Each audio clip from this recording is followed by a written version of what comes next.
here's a demonstration of how the light will reflect as it goes from one medium to another medium. This down in here, I have filled this compartment halfway with water, and above it is air.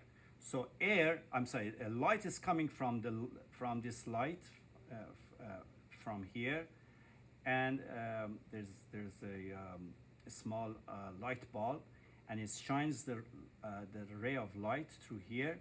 And you see, if the angle of incidence is 0, the angle of refraction is also 0, and we have discussed this, or we will again next time.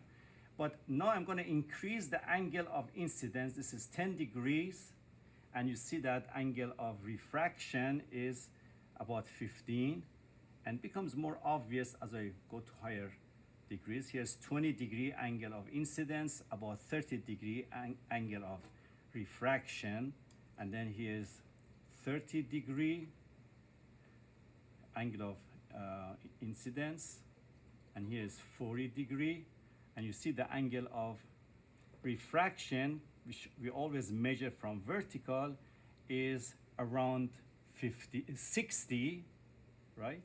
And then keep looking at the ray that is refracting out of water, and here is 45 angle of incidence, about 70 angle of refraction, and then all of a sudden, when I'm passing that about 45 degrees, you saw that the ray of light came back to the same medium that it started from. I'm going to do it again. So here is at 40 degree, and you can see the ray of light is out there at 60 degrees with respect to vertical. And then I'm increasing the angle of incidence, and now I'm at 45, and now I'm at almost 50, and you can see that the angle of it's not anymore refraction, but rather the ray is reflecting back.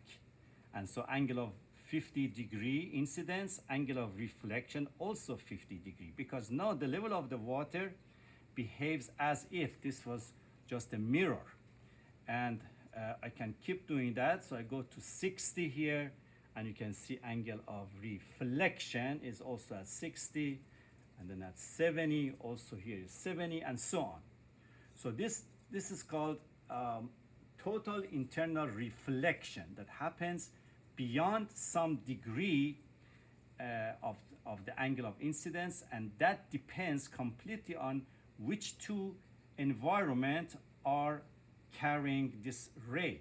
So in this case, of course, we have water and ray going into the air, and the angle of the critical angle, as we call it, is about 50 or a bit less than that, between 45, because that 45 you still see that this is going out at 70 degrees, but by the time you get to 50, now it's completely reflected.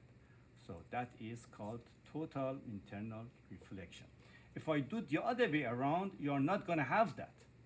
It has to go from only the material with higher index to a material with a lower index. The other way around is not working. And of course, my old apparatus just doesn't work anyway. So we'll just end it right here.